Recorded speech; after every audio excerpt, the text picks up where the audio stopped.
Menteri Perdagangan Budi Santoso menyatakan dampak konflik perang antara Amerika Serikat, Israel, dan Iran hingga saat ini belum mengganggu permintaan ekspor dari negara-negara lain.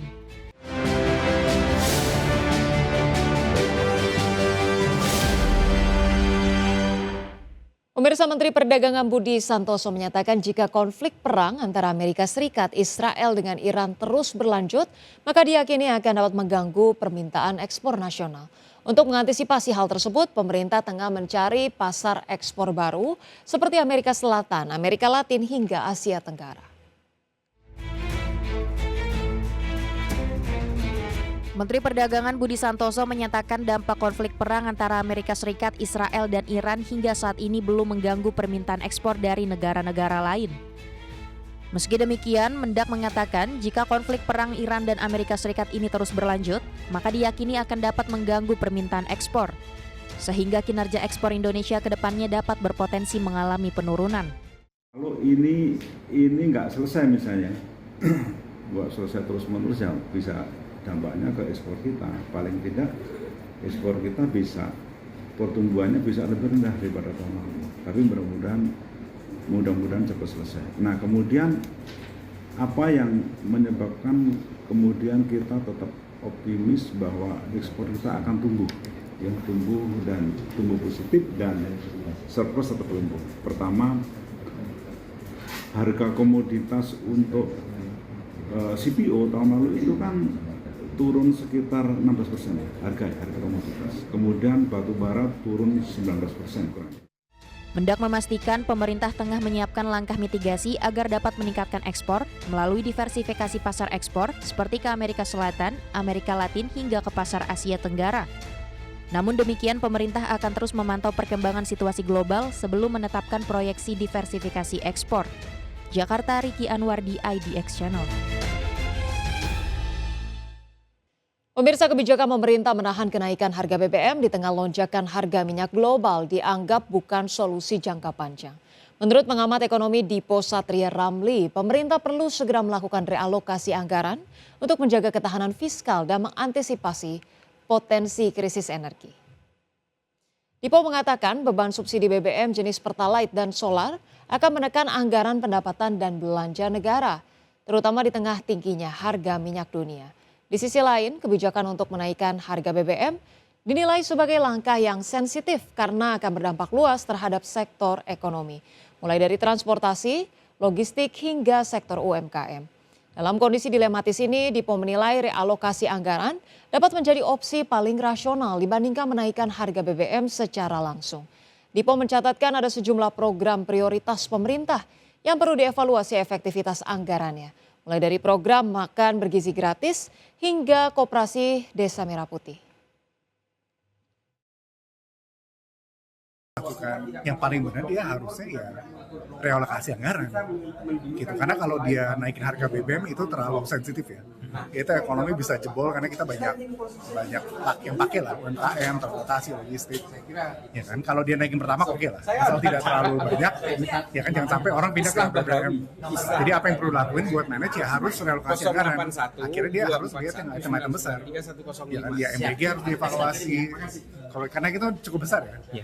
Ya kan, jadi dari hampir 50% dari APBN 2026 itu dari 8 program prioritas tuh. Jadi MBG, Koperasi Merah Putih. Pemirsa, PT Fore Kopi Indonesia Tbk mencatatkan kinerja positif sepanjang tahun 2025 dengan pertumbuhan laba dan pendapatan. Kinerja ini didukung ekspansi gerai dan diversifikasi bisnis melalui peluncuran Fore Donut.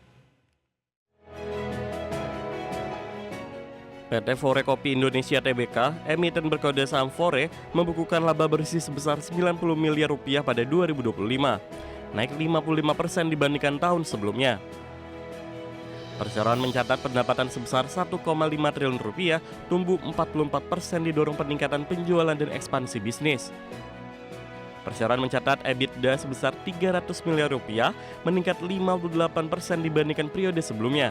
Sepanjang 2025, Fore menambah lebih dari 90 gerai baru, sehingga total gerai mencapai 316 unit dari 231 unit pada 2024. Lebih dari 60 gerai baru dibuka setelah IPO pada April 2025 sebagai bagian dari realisasi penggunaan dana hasil IPO.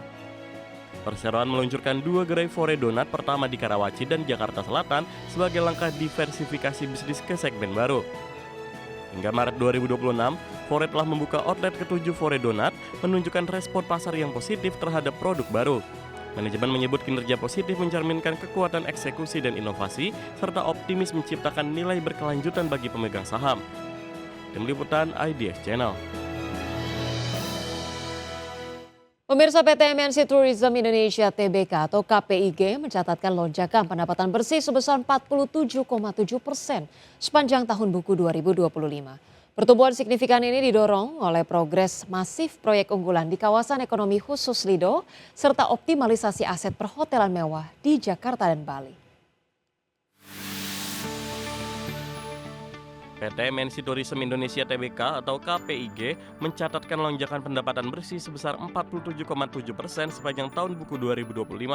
Sepanjang 2025, KPIG membukukan pendapatan bersih sebesar 2,6 triliun rupiah, naik tajam dari posisi 1,8 triliun rupiah pada tahun sebelumnya. Laba bersih perseroan juga terkerek naik 6,7% menjadi 724,2 miliar rupiah. Lompatan tertinggi terlihat pada EBITDA yang melonjak hingga 206% ke angka 829 miliar rupiah.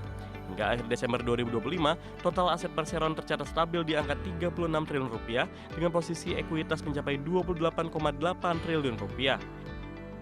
Kinerja solid ini tak lepas dari operasional penuh Trump International Golf Club Lido sejak kuartal 1 2025. Pada Februari 2026, KPIG juga telah merampungkan proses topping off bangunan clubhouse yang diproyeksikan menjadi salah satu yang terbesar di dunia.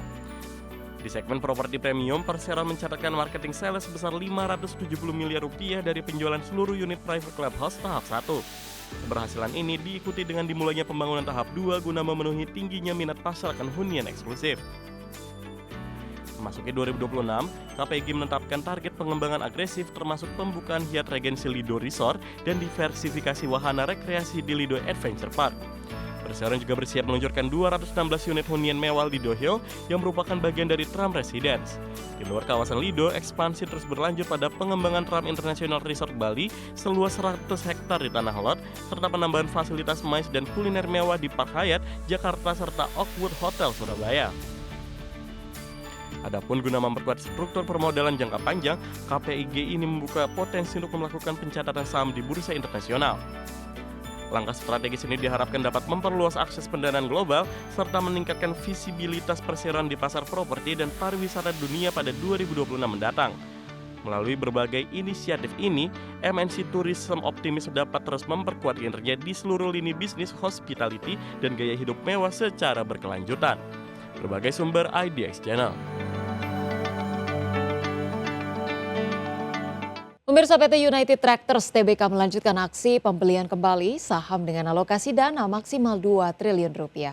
Langkah ini dilakukan untuk menjaga stabilitas harga saham serta meningkatkan kepercayaan investor di tengah kondisi pasar yang fluktuatif. PT United Tractors Tbk, emiten berkode saham UNTR, menyiapkan dana maksimal 2 triliun rupiah untuk aksi buyback saham. Program ini akan berlangsung mulai 1 April hingga 30 Juni 2026. Manajemen menyebut buyback dilakukan tanpa RUPS, mengacu pada ketentuan POJK 13 tahun 2023.